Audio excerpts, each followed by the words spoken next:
Hello everyone, this is Raven's Mapping. Welcome for the summary for the day of the 6th April 2023. So for today we don't have much geolocations, but rather interesting analysis of the frontline. So the Zaporozhye frontline has been mostly quiet these last days. What's happening is that there is a concentration of troop buildup from the Ukrainian, and the same happening for the Russians. Lots of preparation for a future offensive. So the offensive will most likely aim for Tokmak, because Tokmak, if you can see, it's a cross point of many highways. So the objective for the Ukrainians will be to take Tokmak, then aim for Melitopol.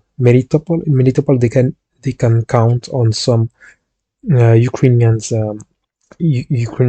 saboteurs and things like that. But I doubt they will go straight up for Mariupol, nor for Berdyansk. Really, right now, the goal is Tokmak first. Then from Tokmak, they can move the offensive toward Berdyansk and Melitopol. But concerning the Western tanks and things like that, like Leopards and other Western equipment, I really think the first time you will see them will be around Vuhledar, simply because, as you can see, Vuhledar is surrounded by flat terrain, somewhat flat terrain and things like that, and Vuhledar is really a pain for the Ukrainians, because for the Russians too, of course, but because they first most likely thought that from Vuhledar they will be able to attack around here, to force the Russians, to block the Russians a bit. Like, they know they can't easily get toward Melitopol and Berdyansk, because the Russians will be able to resupply the front line from the Donetsk region, from here going towards here. Attacking from Vuhledar would force the Russians to also redirect some troops towards this front line. But now that the Russians preemptively attacked Vuhledar, it throws up a bit the plans of the Ukrainians. But I believe they have no other choice to make if they want to keep having Western weapons, Western aid. They will have to show some results, and I believe the Zaporozhye offensive is like the last thing they can do. I don't believe those saying the Ukrainians will aim from Russia proper. It will be suicide, not because it will be harder, but because it will just bring all the necessary excuses for Russia to, well, simply use tactical nukes on the battlefield. So no, not a good idea. And even if they attack Russia, what else? What's the point? The point that right now the Ukrainians need to take back their territory, not take Russian territory for no results. Going to the Donetsk front line, so we have some informations. It really seems that Ukrainians, yes, reinforced the area, but lately there has been a lot of guided bomb usage by the Russian Air Force, which is right now completely destroying the Ukrainian facilities, ammo storage, trenches system, and things like that.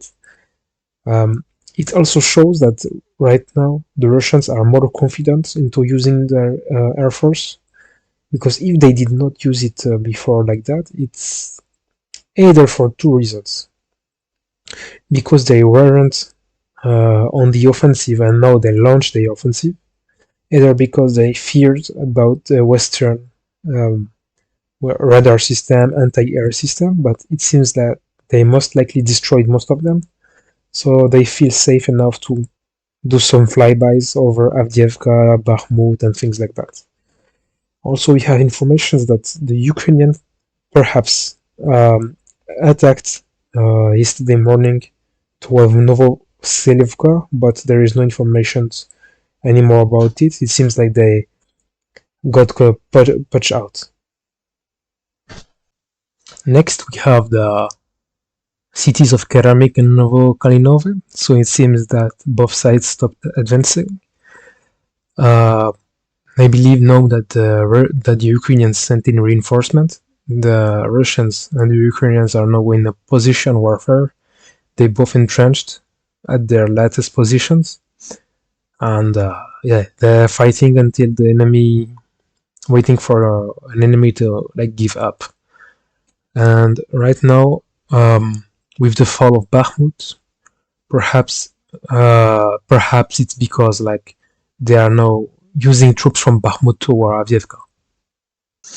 Now, coming at the Bakhmut front line, we have more advances from the Wagner PMC, and it seems that the Wagner PMC is now helped with the Russian army inside of Bakhmut. It's still rumors, but some like I think there was a video showing a soldier that wasn't dressed as a Wagner PMC but as a Russian soldier. So yeah, it seems that Russians are now inside of Bakhmut too, and as you can see, there has been big advances. Let me show you just compared to the last advances. So this is from the 4th April, the last video, I believe, I don't know. Let me just show you from the 1st April. So yeah, in just 6 days, Wagner took all of this area. Wagner and the Russian army and also the Russian Air Force, because apparently they are starting to use now 2 heavy guided bombs, and also it seems that they either gave to Wagner like flamethrower or thermobaric rocket launchers, Solntsepyok, as it's named in Russian. Either they are using their Solntsepyok to help the soldiers from Wagner, the PMC, to advance inside of Bakhmut. They are using them, especially around that area, shelling this area. So yeah, it looks like the front line is now really moving too fast, and I really don't know why everyone is talking about Ukrainians retreating behind the railroad. As I said in the last video, it's not a river, it's a railroad, and it will be, at least you could even perhaps say it, if the Wagnerians weren't already on the other side of the railroad here. They are on the other side here. Then, I mean, what's the point? There is no, the railroad won't change anything. It won't change anything. This is just a railroad. Everyone can cross it by foot. You're going to tell me that Wagner, who is able to take these sort of facilities as on plant, cannot like take a fucking railroad? Nah, fuck this. Nah, it's not serious to just talk about a railroad like if it was some sort of wall. It's not a wall. The real point, the real place where the Ukrainians will legit like retreat and try to hold as long as possible is this area, where there is especially these big like apartment blocks, because it's the most holdable area of Bakhmut. But yeah, Bakhmut is really in its end story. And anyway, I should say Artyomovsk right now, since as in the last video, some people claim that I was being misleading by saying that Bakhmut is now Russian.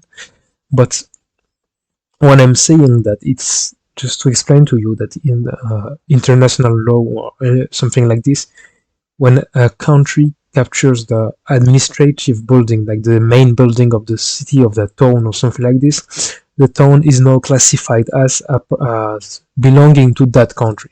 So now that Russia has the administrative building, it's not Bakhmut anymore, it's Artyomovsk. And now it's the Ukrainians who are holding 25% of Artyomovsk, and not the Russians who are holding I don't know how many percent of Artyomovsk, of Bakhmut. So now it's Artyomovsk, and now Ukraine is fighting to get back to Bakhmut. It's not the opposite. You understand?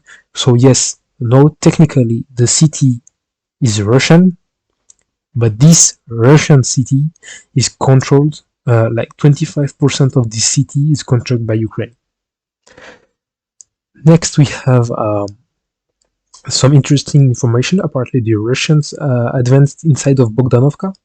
So yeah, they advanced, but they started to entrench and try to hold these houses. So we'll see what's next. And beside that, there is not much information besides fightings and shellings as usual. There is footage from Bilogorovka that I could not geolocate, but apparently there is fightings here as usual, you will say. Lots of fighting at Spornoye, and interestingly there has been reports of fighting south of Spornoye. So yeah, I really think that here once again the mapping is right, because south of Spierne, it's, I think the Russians attacked from this side. Perhaps they launched they like walk along the street line, but yeah, we'll see what happens next. I don't think that this town will be able to hold any longer, because there's a lot of videos of shelling in Spornoye.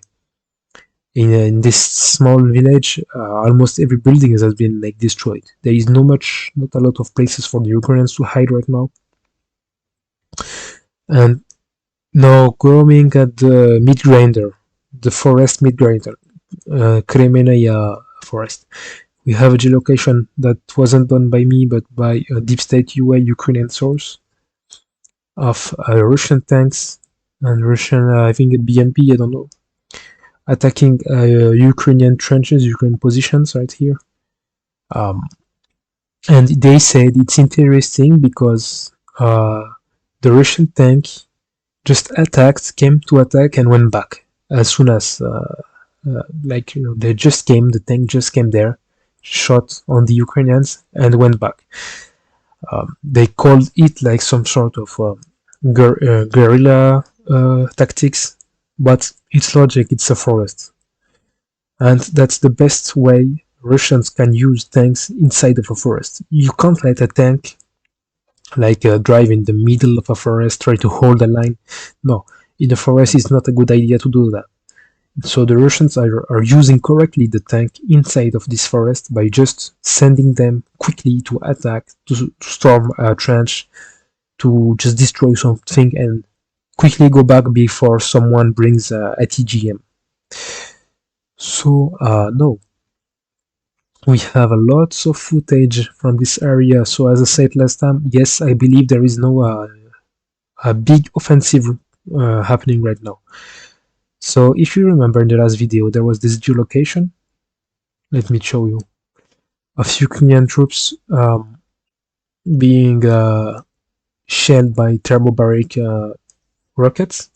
It's actually the video you can see in the intro of these videos. So they got shelled here. And now there is an interesting footage that I will show you, but like in video and not just a picture. So here. Послушай, мама, это Украина. Здесь не Афган и даже не Чечня. Теперь здесь нас люто ненавидят за наши зверства, воск и Ирпеня.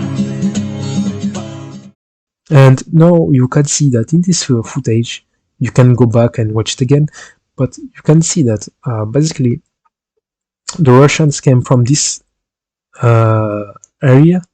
From here they moved like this and they then attacked So, well, yeah, I mean, well, the mapping is right once again, so I'm quite happy about it.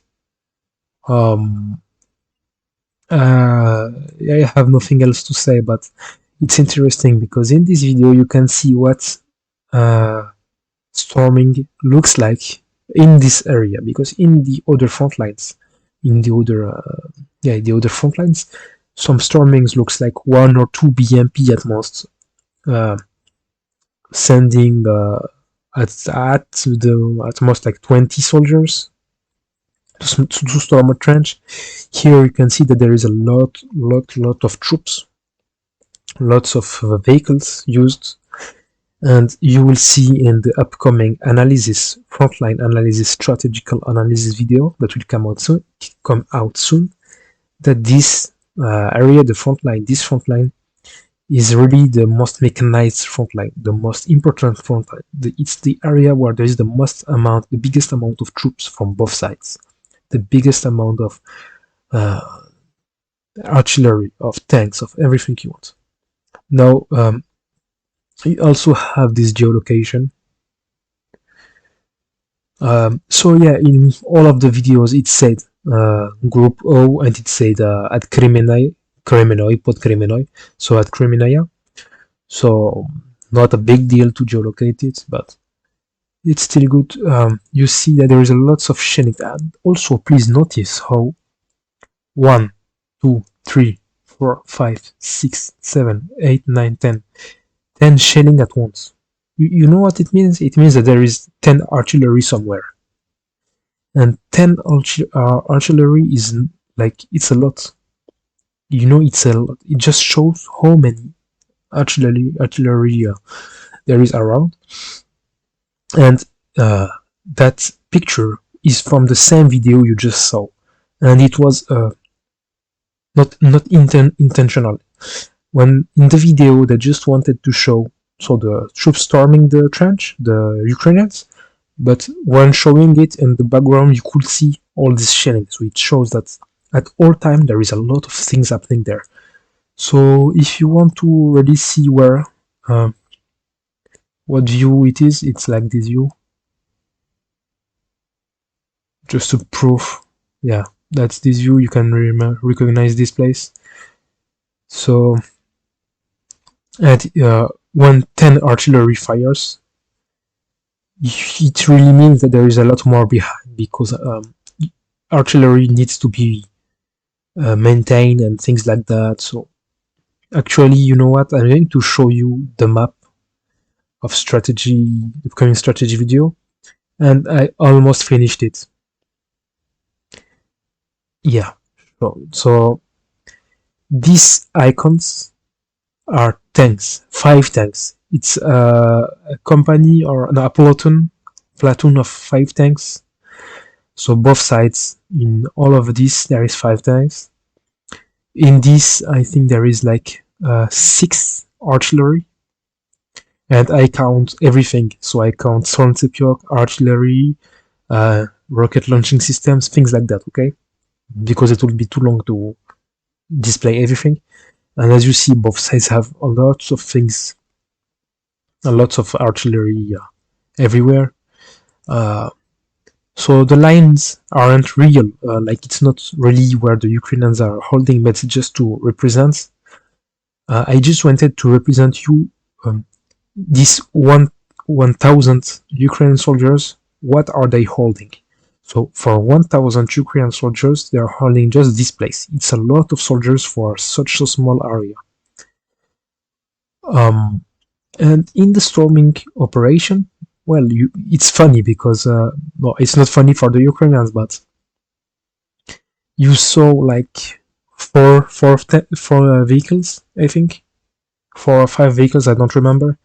It's funny because when I made the strategy map, I just put an icon of 5 armored vehicle, not far from where the video has been, like where the video happened. So yeah, I'm pretty sure I'm not far off the truth. And you will tell me that, for example, you hear things like there is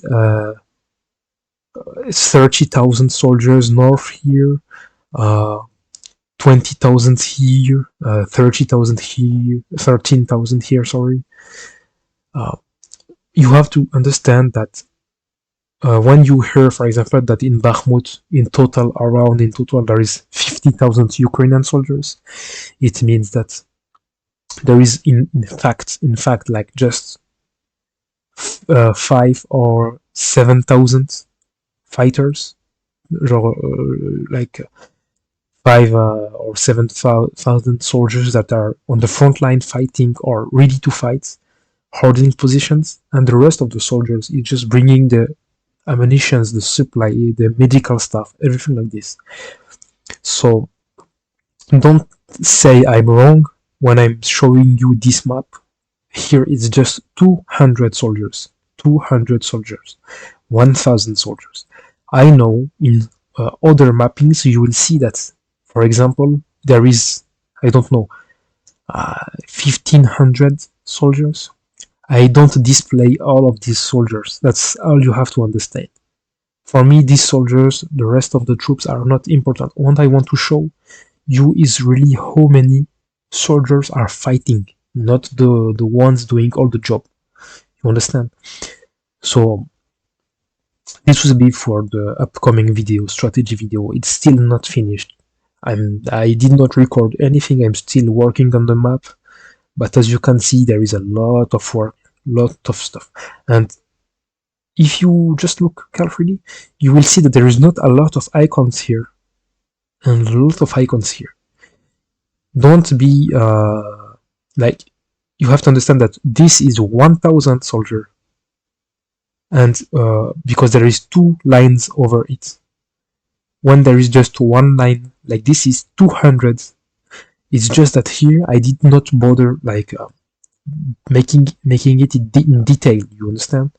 But I think that in this area there is as much soldiers are in this area, you understand? So yeah, here I really just wanted to show in detail what things are there. Okay, so that will be for the upcoming video.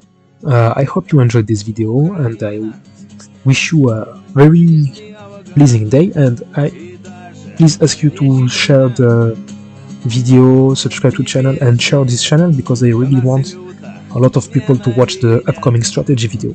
These videos, I don't really care, you know, it's thing that happens every day, but the strategy video is important. Thanks.